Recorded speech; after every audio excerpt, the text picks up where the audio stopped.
Okay, this is chapter 10, light of class 10th. Okay, now this is part 4.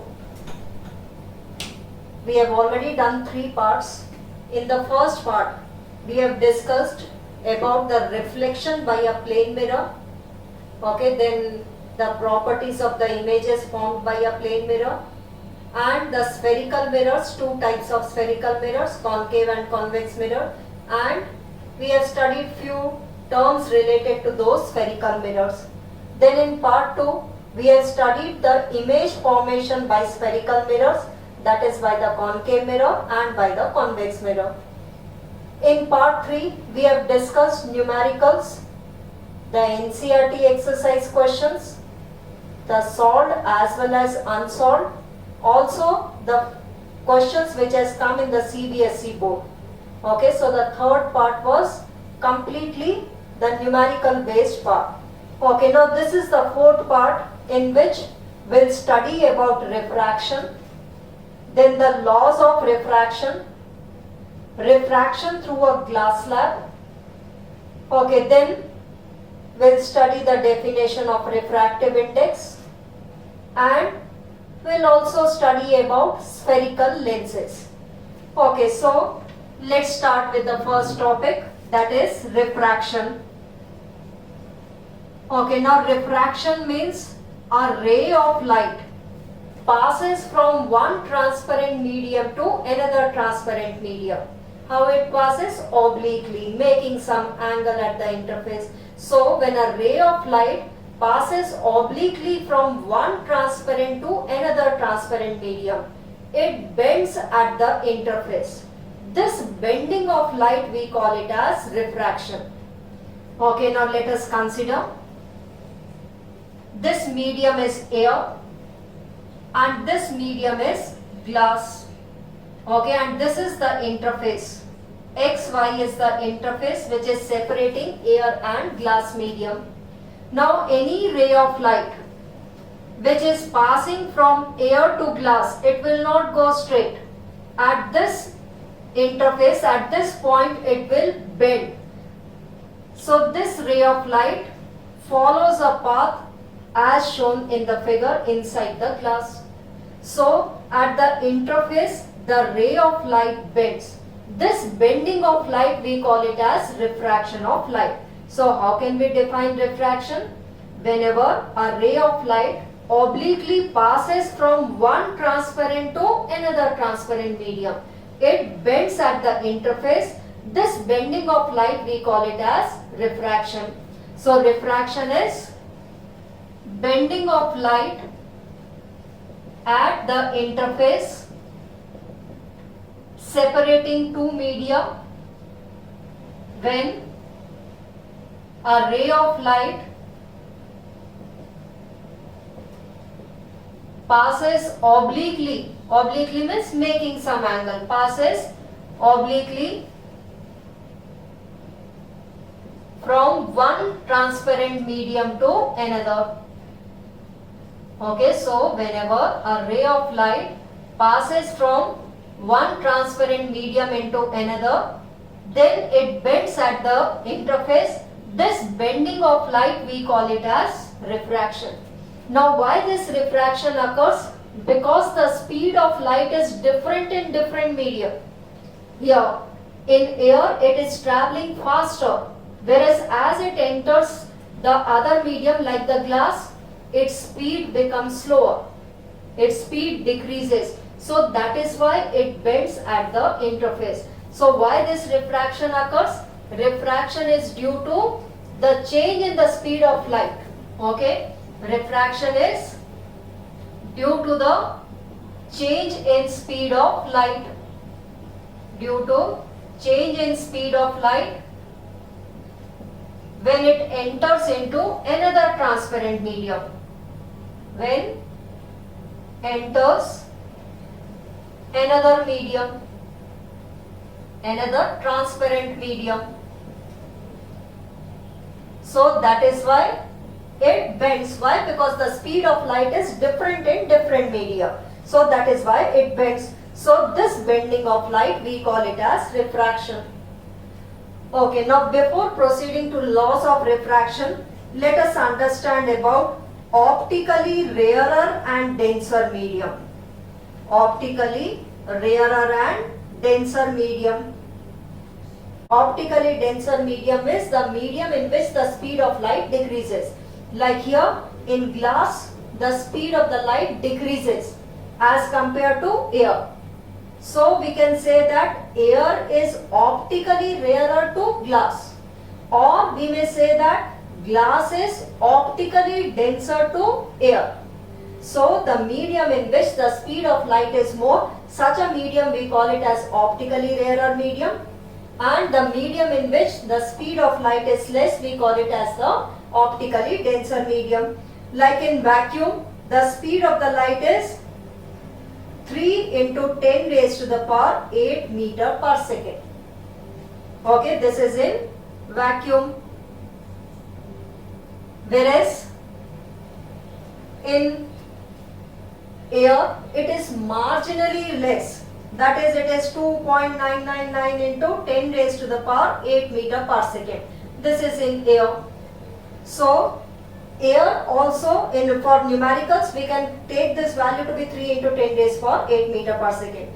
And this is in air. Okay, whereas in glass, it is still less. It is 2 into 10 raised to the power 8 meter per second. Okay, this is in glass. So here we see that glass is denser to vacuum or air, or we may say air or vacuum or rarer to glass. So if the speed of the light is less, then such a medium is said to be a denser medium, and if the speed of the light in a medium is more, that medium is called as a rarer medium. Okay, now here how this refraction takes place. Let a ray of light is traveling from air to glass. Air, as we know, is rarer medium and glass is denser medium. Okay, a ray of light, this point we call it as the point of incidence. Okay, this is the incident ray, this is the ray of light moving from one transparent medium to another. So we can say that let this AO is the incident ray, and when it passes from rarer to denser medium, when it goes from rarer to denser medium, it bends towards the normal. Okay, it will not go straight, it will bend towards the normal.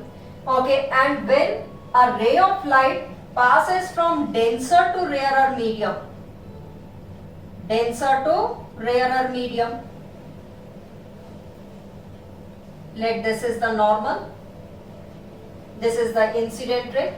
When it goes from denser to rarer medium, again it will not go straight, it will bend away from the normal. So it bends away from the normal. So when a ray of light passes from rarer to denser medium, it bends towards the normal. A ray of light denser to rarer medium will bend away from the normal. And this angle which is formed between this is the incident ray, this is the normal. N dash is the normal, AO is the incident ray. The angle formed between the incident ray and the normal, this angle we call it as angle of incidence. And this ray OB, which is moving in the second medium, this ray of light we call it as refracted ray, and this angle formed between it we call it as angle of refraction. Here it is called as angle of refraction. The same way, this angle is the angle of incidence between the refracted ray and the normal. This is the angle of refraction. So here you can see that when the ray of light is passing from rarer to denser medium, the angle of refraction is less than the angle of incidence. Whereas when the ray of light is passing from denser to rarer medium, the angle of refraction is greater than the angle of incidence. Now let's study few examples of refraction. The first one is a pencil immersed partly in water appears to be bent at the interface. You must have observed it appears to be broken at the interface separating the two media. What are the two media here? Air and water. Why? Because the rays of light which are coming from the part of the pencil which is inside the water, they seem to come from a different direction. Let's with the figure, let us understand it. This is a tumbler in which water is taken, and this is the pencil which is immersed inside water. Okay, this part is the tip of the pencil. This is the tip of the pencil. Let us consider this to be the object. Now from here, a person who is watching from here, these are the incident rays. These are the incident rays. Now here it is water. Water is denser to air. So which side will they bend? They will bend away from the normal. So these rays of light bends away from the normal. This is the object. The tip of the pencil is the object. These are the incident rays. A person who is watching from here, whose eye is here. These are the incident rays. At this point, at the interface, the rays of light are traveling from water to air. Water is denser than air, so they will bend away from the normal. Okay, when they are extended backwards, so these rays appear to come from this point. This will be the image. So the rays will appear to come from this point. So the tip of the pencil will appear to be at this point. Okay, so these rays are appearing to coming from a different direction, not from the actual one. They are appearing to coming from a different direction. That is why it appears to be broken at the interface. It appears to be bent at the interface. Due to the same reason, the bottom of a tank or a pond, that also appears to be raised. Why? Again, because the rays of light which are coming from the bottom of the tank or the pond, they appear or they seem to come from a different direction. Due to the same reason, a glass slab which is kept over a printed matter like on a book, so the letters which are underneath this glass slab, those letters will appear to be at the raised position. Okay, this is also due to refraction. Also, a lemon which is placed inside water taken in a bowl, that size of the lemon appears to be bigger than its actual size. Why? Because due to refraction. So these are few examples of refraction. Okay, now let's study the laws of refraction. Here, this is the XY is the interface which is separating two medium, 1 and 2. Let 1 is the rarer medium and 2 is the denser medium. Rarer medium means in which the speed of light is more, and in this medium the speed of the light will become less. Okay, so this point O we call it as the point of incidence. This is the ray which is passing from rarer to denser medium. So AO ray is called as the incident ray. AO ray is the incident ray. And as the ray of light is passing from rarer to denser medium, we know that it bends. It will not go straight. It bends towards the normal. And this OB ray is called as the refracted ray. And at the point of incidence, we have drawn one perpendicular to the XY interface. N dash is called as the normal. Okay, so here this O is the point of incidence, I is the angle of incidence, angle R is the angle of refraction. Now the first law of refraction states that the incident ray, the refracted ray and the normal all three drawn at the point of incidence. All these three rays lie on the same plane. So the first law is the same as we have studied in case of the laws of reflection also. And the second law states that the sine of angle of incidence to the sine of angle of refraction is constant. That is ratio of sine of angle of incidence to the sine of angle of refraction. This is constant, and here this constant is called as refractive index of the second medium with respect to first. This is called as the refractive index of second medium with respect to first medium. Okay, these are the two laws of refraction. The first law, the incident ray, the refracted ray and the normal at the point of incidence lie on the same plane. And the second law states that the ratio of the sine of angle of incidence to the sine of angle of refraction is constant for a given pair of media. Okay, for a given pair of media, and this constant is called as the refractive index of the second medium with respect to the first medium. And this second law was given by a scientist Snell. So hence the second law is also called as the Snell's law. This law we also call it as the Snell's law. So Snell's law states that sin I upon sin R is constant for a given pair of medium. Okay, next is refraction through a glass slab. Now what is a glass slab? A cuboid which is made up of glass, that we can call it as a glass slab. So now here we'll study the refraction through a glass slab. Okay, let A, B, C, D is the glass slab. Let us name the boundaries of the glass slab to be A, B, C, D. Let us consider one point here. What is the medium? Here the medium is air, as it is the glass slab. So this medium is glass, and again the ray of light will emerge back here. This medium is again air. Let us consider one point which we'll call it as the point of incidence on the AB face of the glass slab. A ray of light is incident. A ray of light is incident at this point of incidence. So at this point, draw a normal that is perpendicular to the AB face. Okay, this ray PQ is the incident ray. Now this ray of light is passing from air to glass, that is from rarer to denser medium. So we know that this ray of light bends towards the normal. This ray will not go straight, it will bend towards the normal. Okay, and this ray of light QR, we call it as the refracted ray.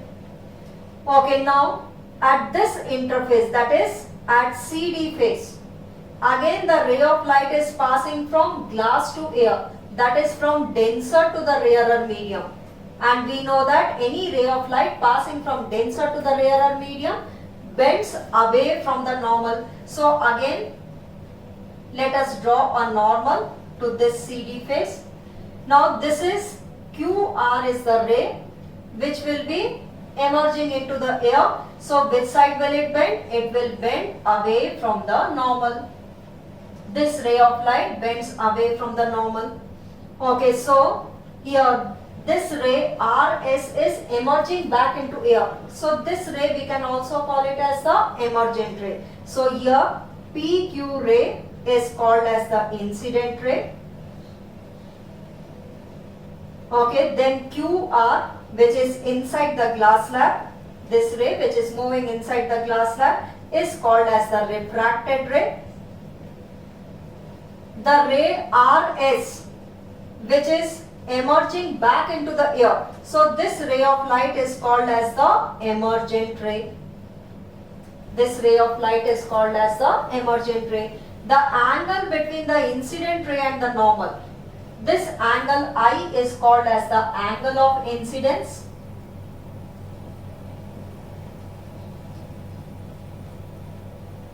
This angle between the refracted ray and the normal, this is called as the angle R is called as the angle of refraction. If this angle is R, this angle will also be equal to R only by alternate opposite angles.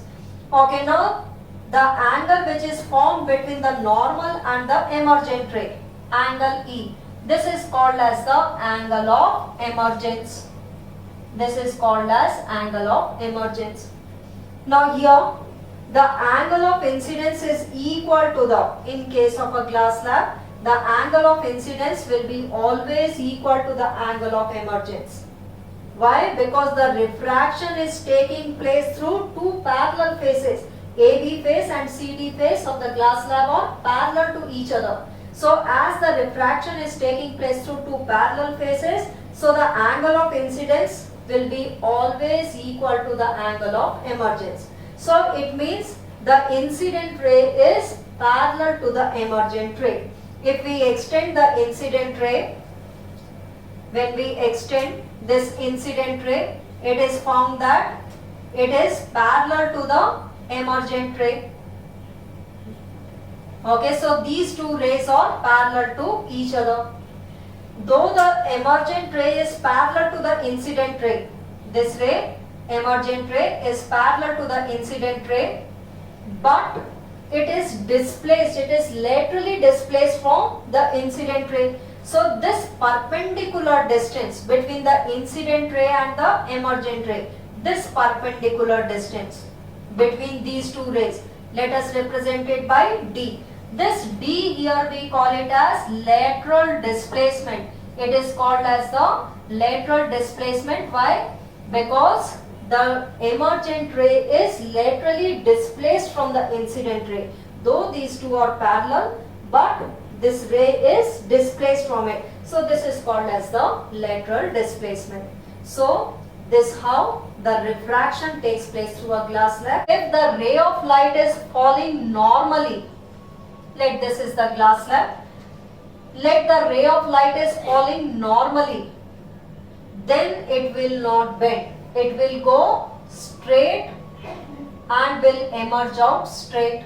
So in this case, what is the angle of incidence? Angle of incidence is 0 degree. Why? Because the same is the normal, the same is the incident ray, and the angle found between the incident ray and normal is 0 degree. So what will be the angle of refraction? Angle of refraction is also equal to 0 and angle of emergence is also equal to 0 degree. So if the ray of light is falling normally on the glass slab, then all these angles are 0 degree. Okay, so whenever we define refraction, we define it as whenever a ray of light obliquely passes from one medium to the other. Okay, but when it is passing normally, then no refraction takes place. So whenever we define refraction, we define it as a ray of light passing obliquely from one transparent medium to another. Then it bends at the interface. Okay, like in this case we see that a ray of light passing normally from one medium to another, no refraction takes place. Now the experiment of refraction through a glass slab could be done in the lab. Okay, so what is done? A wooden board is taken. On the wooden board, a white sheet of paper is fixed. At the center of that white sheet, a glass slab is placed. Then mark the boundary of the glass slab on that white sheet of paper. So take a wooden board, over it place a white sheet of paper. Okay, and at the center of the sheet, place the glass slab and mark its boundary. Now remove the glass slab from that boundary. Remove the glass slab from the white sheet. Now consider one point over here. At this point, draw one perpendicular and making some angle, draw one ray, PQ ray.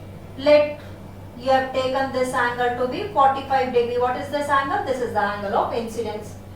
Now fix two awl pins at a distance of 6 to 7 centimeters from each other on this line which we have drawn, on this incident ray which you have made. On this incident ray you have to fix two awl pins.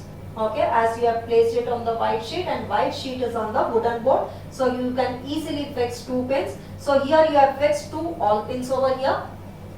Now looking from the other face CD, you have to fix two more awl pins such that all four pins appear to be in the same straight line. When you are looking from this CD face, you are seeing the images of these two pins, and two pins itself you have to fix such that all four pins appear to be in the same straight line. Suppose these are the two pins which you have fixed. Now all looking from this face of the glass slab, you have fixed two more pins. Okay, such that all these four pins appear to be in the same straight line. encircle these pins and draw a straight line passing through these 2 points. Okay, now join, let this ray is RS, join Q to R. So here the refraction rays you have drawn, the refracted ray, the emergent ray and the incident ray could be drawn.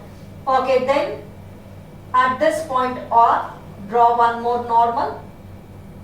If this angle is R, this angle is also R. What is this ray called? Refracted ray. QR ray is the refracted ray and angle R is the angle of refraction.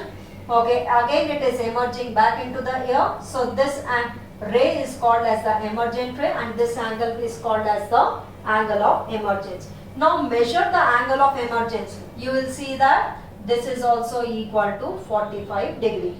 And angle of refraction will be obviously less than 45 degrees. Okay, you can extend this incident ray and also can measure the lateral displacement, this D distance, the perpendicular distance between the incident ray and the emergent ray. This we call it as the lateral displacement. So this how in the lab you can draw the refraction through a glass slab. The next topic is refractive index. Refractive index is represented by N or mu. Okay, whenever a ray of light passes from one medium to the other, we get the refractive index of the second medium with respect to first, and which is defined as the ratio of the speed of the light in the first medium to the speed of the light in the second medium. So N to 1 is the refractive index of second medium with respect to first is equal to speed of light in the first medium divided by the speed of the light in the second medium. Let the speed of light in first medium is V1 and the speed of the light in the second medium is V2. So N to 1 is equal to V1 upon V2. V1 is the speed of the light in the first medium. V2 is the speed of the light in the second medium. Let a ray of light is passing from water to glass. This is the ray of light passing from water to glass. So we get the refractive index of glass. Second medium is what? Glass. First medium is what? Water. So we get the refractive index of glass with respect to water, which will be equal to speed of the light in water divided by the speed of the light in glass. Okay, now here if the first medium is air or vacuum, then we get the absolute refractive index. If the first medium is air or vacuum, then we get the absolute refractive index of the second medium. Formula is the same, the speed of light in first medium. And what is the first medium here? Vacuum or air. And we know that in air or vacuum, the speed of light is 3 into 10 raised to the power 8 meter per second divided by the speed of light in second medium. Okay, let in the second medium the speed of light is V and in the first medium the speed of light will be C. So the absolute refractive index is given by C upon V, where the value of C is 3 into 10 raised to the power 8 meter per second. We know that the light travels with a speed of 3 into 10 raised to the power 8 meter per second in air or in vacuum. So C will be 3 into 10 raised to the power 8 meter per second. And this refractive index will be called as the absolute refractive index. Let's take an example. A ray of light is passing from air to glass. So we know that it bends towards the normal. This is the angle of incidence, angle of refraction, incident ray. Okay, so here as the ray of light is passing from air to glass, so we get the absolute refractive index of the glass. So this refractive index of the second medium will be called as the absolute refractive index. So the absolute refractive index of the glass will be equal to speed of light in air is C upon the speed of light in glass. So this will call it as the absolute refractive index. Okay, one medium to other, then we call it as the refractive index of the second with respect to first. If the first medium is air or vacuum, then the refractive index of the second medium will be called as the absolute refractive index. A few points to remember. More the refractive index of a medium. If the refractive index of a medium is more, then more will be its optical density. That is, it will be more denser. Its optical density will be more. So the speed of the light in that medium will be less, and it will be more refracted towards the normal. It will be more refracted towards the normal. It will more bend towards the normal if the optical density is more. It will be more refracted towards the normal. Okay. More refracted towards the normal means the angle of refraction will be less. So angle R will be less for that. So more the refractive index of a medium, more will be its optical density. Speed of light will become less. Okay, and it will more refracted towards the normal. That is it will more bend towards the normal. That is the angle of refraction will become less. So here, air is having a refractive index of 1, water 1.33, and the glass is having a refractive index of 1.5. So more the refractive index, that is glass here among the three. Which one is having more refractive index? Glass. So it will be more denser, that is its optical density will be more. The speed of the light will be minimum in glass as compared to these three. The speed of the light will be minimum, and the refracted ray will bend more towards the normal in case of a glass, and the angle of refraction will be less in this case when the refraction takes place in glass. Okay, now here we'll study about spherical lenses. A transparent medium which is bound by minimum one curved surface, the other surface may be plane, is called as a lens, or both the surfaces may be curved. These are called as spherical lenses. There are two types of spherical lenses. Okay, it is a transparent medium bound by two curved surfaces. Okay, so this is called as a spherical lens, and such type of a lens is called as a convex lens. Whereas if the two curved surfaces are inverse, then such a lens is called as a concave lens. So the spherical lenses are of two types, convex lens and concave lens. Convex lens, both the surfaces are curved but bulged out. Here concave lens, both the surfaces are curved but they are curved inwards. So the convex lens is thicker in the middle and thinner at the edges, whereas a concave lens is thinner in the middle and thicker at the edges. Okay, so these are the two types of spherical lenses. Now we'll study few terms related to these spherical lenses. The first one is optical center. The center point of the lens, the central point of the lens is called as the optical center, and it is represented by O. So this is the central point of the lens, and any ray of light passing through this optical center will not bend, will go straight. Okay, this is the property. So this is the central point of the lens from where any ray will go undeviated, that is will go straight. The second we'll discuss center of curvatures. These are the two parts of a sphere. If we complete this sphere, there is a center of this, of the first sphere, and there is a center of the second sphere. So these are the center of curvatures of the two curved surfaces of the lens. The same way for a concave lens. Let, when we complete the sphere, C1 is its center. When we complete the other sphere, let C2 is its center. Now a straight line joining C1 and C2 is called as principal axis. So principal axis is the straight line joining C1O and C2. So principal axis is the straight line joining C1 and C2. This straight line we call it as principal axis. Next is aperture of the lens. Aperture of the lens is its effective diameter. This effective diameter of the lens, we call it as its aperture. So this line we call it as the aperture. So aperture can be defined as effective diameter of the lens. Now the next term is principal focus. A parallel beam of incident rays.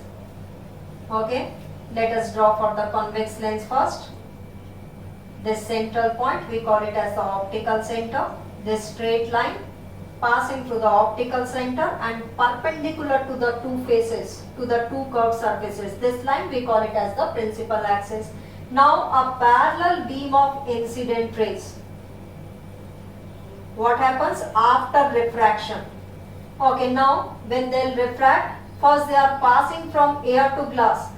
They will bend at this surface and again they will bend at the other surface. But when we draw the ray diagrams, we can bring this ray to the center and then we can bend it. Okay, it's not actually happening like this. This just for the ray diagrams we are drawing. Actually it is bending at this point and bending at the other surface also. Okay, but when we draw the ray diagrams, we can bring it till the center and then we can bend it. So a parallel beam of incident rays after refraction, they all converge at a point on the principal axis on the other side. This point is called as the principal focus, which is denoted by capital F. So this is the principal focus of the convex lens. Whereas in case of a concave lens, a parallel beam of incident rays, after refraction, these rays diverge away from each other. This is the parallel beam of incident rays. These rays diverge away from each other, and when they are extended, they appear to meet at a point. When they are extended backwards, they appear to meet at a point on the principal axis. This point is called as the principal focus. Okay, whereas in case of a concave lens, a parallel beam of incident rays after refraction diverge away from each other, and when they are extended backwards, they appear to meet at a point on the principal axis. This point is called as the principal focus. So, principal focus can be defined as a parallel beam of incident rays after refraction either actually meet at a point on the principal axis or appear to diverge from a point on the principal axis. This point we call it as the principal focus. So, principal focus can be defined as parallel beam of incident rays after refraction. Incident rays after refraction either actually meet at a point on principal axis. Okay, in which case? Convex lens. In the case of convex lens, or appear to diverge from a point. Appear to diverge from a point on the principal axis. In which case? In case of a concave lens. This point is called as the principal focus. Okay, this point is called as a principal focus. So here we see that if the rays are coming from here, they will be converged at the other side. if the rays are coming, they will be diverged from the same point, from the same side. Okay, so here convex lens is converging the rays. So this convex lens can also be called as the converging lens. Whereas concave lens is diverging the rays. So this lens may also be called as the diverging lens. So convex lens is also called as the converging lens and the concave lens is called as the diverging lens. Now there are two principal foci at equal distance from the optical center. In both the cases there are two principal foci. Here this is the convex lens, optical center. They will be at equal distance from the optical center. If the rays are coming from here, they will be converged at F2. If the rays are coming from here, they will be converged at F1. So O to F1 and O to F2 distance is the same. And this distance between the optical center and the principal focus, this we call it as the focal length. What is it called? Focal length. The same way for a concave lens also, there are two principal foci. This side we write it as F1, on the other side we write it as F2. Okay, so if the rays are incident here, they will be diverged from this point F1 only. So OF1 or OF2 distance, this distance we call it as focal length.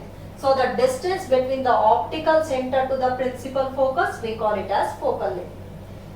Okay, then now in the next part, part 5, we'll study the image formation by these spherical lenses, that is by convex lens and by the concave lens. Okay, so if you haven't subscribed to the channel yet, kindly do so that the next part could also be seen and it will come very shortly. Thank you.